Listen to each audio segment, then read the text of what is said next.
അങ്ങനെ കാത്തിരുന്നെത്തിയ എമ്പുരാന്റെ ആരവങ്ങൾ കെട്ടടങ്ങിക്കൊണ്ടിരിക്കുകയാണ്. കളക്ഷൻ റെക്കോർഡുകളെല്ലാം ഭേദിച്ച് ചിത്രം വലിയ മുന്നേറ്റമാണ് നടത്തുന്നത്. വേനലവധിക്കാലത്തേക്ക് കടക്കുമ്പോൾ എമ്പുരാന് ശേഷം മലയാളത്തിലേക്ക് വീണ്ടും വമ്പൻ റിലീസുകൾ എത്തുകയാണ്. വിഷു റിലീസായി 3 ചിത്രങ്ങളാണ് മോളിവുഡിൽ നിന്ന് ഏപ്രിൽ 10 തിയേറ്ററുകളിൽ എത്തുന്നത്.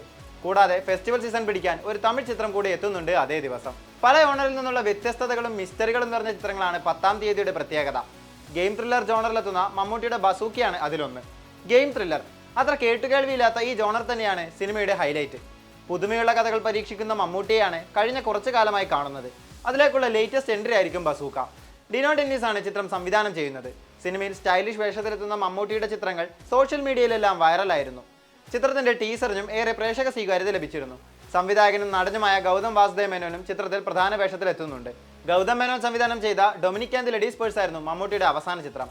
ഭ്രമയുഗത്തിന് ശേഷം സിദ്ധാർത്ഥ ഭരതൻ മമ്മൂട്ടി കോംബോ വീണ്ടും ഒന്നിക്കുന്നു എന്ന പ്രത്യേകതയും ബസൂക്കയ്ക്കുണ്ട്.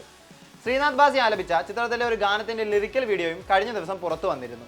യുവനിരയെ കോർത്തിണക്കി ഖാലിദ് റഹ്മാൻ സംവിധാനം ചെയ്യുന്ന ആലപ്പുഴ ജിംഖാനയാണ് അന്നെത്തുന്ന മറ്റൊരു സിനിമ.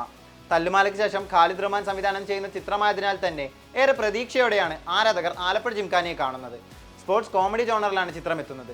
യുവതാരം നസ്ലനാണ് ജിംഖാനയിലെ നായകൻ. നസ്ലനെ കൂടാതെ ലുക്മാൻ അവറാൻ, ഗണപതി, ബേബി ജീൻ, സന്ദീപ് പ്രദീപ്, അനഘ രവി അങ്ങനെ വമ്പൻ താരനിരയുമായാണ് സിനിമയുടെ വരവ്. കഴിഞ്ഞ വർഷം ഫെബ്രുവരിയിൽ അത്ര വലിയ ഹൈപ്പൊന്നുമില്ലാതെ വന്ന് പ്രേമലൂവിലൂടെ 100 കോടി നേടിയ നസ്ലന് ഇത്തവണയും അത് സാധിക്കുമോ എന്നും പ്രേക്ഷകർ ഉറ്റുനോക്കുന്നുണ്ട്. ചിത്രത്തിന്റെ ട്രെയിലറിനും പുറത്തിറങ്ങിയ ഗാനങ്ങൾക്കുമെല്ലാം മികച്ച പ്രേക്ഷക സ്വീകാര്യത ലഭിച്ചിരുന്നു. മമ്മൂട്ടി ചിത്രത്തിന് ശക്തമായ ഒരു കോമ്പറ്റീഷൻ കൊടുക്കാൻ ജിംഖാനക്കാകുമെന്നാണ് വിലയിരുത്തൽ. ശിവപ്രസാദ് സംവിധാനം ചെയ്യുന്ന ബേസിൽ ജോസഫ് ചിത്രം മരണമാസം അതേ ദിവസം തന്നെയാണ് റിലീസ്. ഇന്ന് വരെ കണ്ടിട്ടില്ലാത്ത ലുക്കിലാണ് ബേസിൽ ചിത്രത്തിൽ എത്തുന്നത്.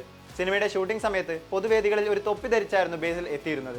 തലയിൽ ഒരു താജ്മഹൽ പണിത് വെച്ചിരിക്കുകയായിരുന്നു എന്നായിരുന്നു അതിന്റെ കാരണമായി ബേസിൽ എന്ന് പറഞ്ഞത്. ആ താജ്മഹലാണ് ചിത്രത്തിന്റെ ഹൈലൈറ്റും വെറൈറ്റി ആയൊരു ലുക്ക്. മരണമാസിന്റെ കഥ സിജു സണ്ണിയാണ് എഴുതിയിരിക്കുന്നത് എന്ന പ്രത്യേകതയുമുണ്ട്. കൂടാതെ ടൊവിനോ തോമസ് ആണ് ചിത്രത്തിന്റെ നിർമ്മാതാക്കളിൽ ഒരാൾ. രാജേഷ് മാധവൻ, സുരേഷ് കൃഷ്ണ, ബാബു ആന്റണി എന്നിവരും ചിത്രത്തിൽ പ്രധാന വേഷങ്ങളിൽ എത്തുന്നുണ്ട്. ഒരു കോമഡി ചിത്രമായിരിക്കുമെന്ന സൂചനയാണ് ചിത്രത്തിന്റെ ട്രെയിലർ തരുന്നത്. സമീപകാലത്ത് പൊന്മാനിലെ പി അജേഷ് എന്ന കഥാപാത്രത്തിന് മികച്ച പ്രതികരണങ്ങളാണ് ബേസിലിന് ലഭിച്ചതും. ആ സിനിമയ്ക്ക് ലഭിച്ച വിജയം മരണമാസിലൂടെ ബേസിലിന് ആവർത്തിക്കാനാകുമോ എന്നും ഏപ്രിൽ 10 അറിയാം. മലയാളത്തിൽ ഇതൊക്കെയാണെങ്കിൽ തമിഴിൽ നിന്നും പ്രേക്ഷകർ ഏറെ കാത്തിരിക്കുന്ന ഒരു സിനിമയും എത്തുന്നുണ്ട്. അജിത്തിന്റെ Good Bad Ugly. Adhik Ravichandran എഴുതി സംവിധാനം ചെയ്യുന്ന ചിത്രം ഈ വർഷം പുറത്തിറങ്ങുന്ന അജിത്തിന്റെ 2ാമത്തെ സിനിമയാണ്. ജി വി പ്രകാശ് കുമാറാണ് സിനിമയ്ക്ക് സംഗീതമൊരുക്കിയിരിക്കുന്നത്. തൃഷയാണ് സിനിമയിൽ നായികയായി എത്തുന്നത്. അജിത്തിന്റെ അവസാനമായി പുറത്തിറങ്ങിയ വിടാമുയർച്ചിലും തൃഷ തന്നെയായിരുന്നു നായിക. വിടാമുയർച്ചിക്ക് സമാനമായി ക്ലീൻ ഷേവ് ലുക്കിലും സോൾട്ട് ആൻഡ് പെപ്പർ ലുക്കിലുമെല്ലാം അജിത്തിനെ ഗുഡ് ബാഡ് അഗ്ലിയിലും കാണാൻ സാധിക്കും. ഒരു സ്റ്റൈലിഷ് ക്ലാസ് രീതിയിലായിരുന്നു വിടാമുയർച്ചിയെങ്കിൽ ഗുഡ് ബാഡ് അഗ്ലി ഒരു കംപ്ലീറ്റ് മാസ് എന്റർടൈനർ ആയിരിക്കുമെന്നാണ് പുറത്തു വന്ന ട്രെയിലറും ടീസറും പോസ്റ്ററുകളും എല്ലാം സൂചിപ്പിക്കുന്നത്. അതിക്കിന്റെ തന്നെ മാർക്ക് ആന്റണിയുടെ സമാനത തോന്നിപ്പിക്കുന്ന ട്രെയിലറിന് മികച്ച പ്രതികരണമാണ് ലഭിക്കുന്നത്. മങ്കാത്ത, ബില്ല തുടങ്ങി കണ്ടുമറന്ന പല അജിത് ചിത്രങ്ങളിലെയും താരത്തിന്റെ ലുക്കാണ് ഇതിലും കാണാൻ കഴിയുന്നത്. ഒരു ആക്ഷൻ ത്രില്ലറായ ചിത്രം ഒരു മാസ് കൊമേഴ്ഷ്യൽ എന്റർടൈനറായാണ് പുറത്തിറങ്ങുന്നത്. മലയാളത്തിൽ ഏറെ പ്രതീക്ഷയോടെ കാത്തിരിക്കുന്ന ഇത്രയും സിനിമകൾ ഉള്ളപ്പോഴാണ് ക്ലാഷിനായി അജിത്തിന്റെ വരവ്. അതിനാൽ തന്നെ കേരള ബോക്സ് ഓഫീസിൽ വിജയമുണ്ടാക്കാൻ ചിത്രത്തിനാകുമോ എന്ന് കണ്ടറിയണം. നമ്മൾ ചെയ്യാത്ത റോളൊന്നുമില്ല ബായ്. ബസൂക്കിയുടെ ടീസറിൽ മമ്മൂട്ടി പറയുന്ന ഡയലോഗാണിത്.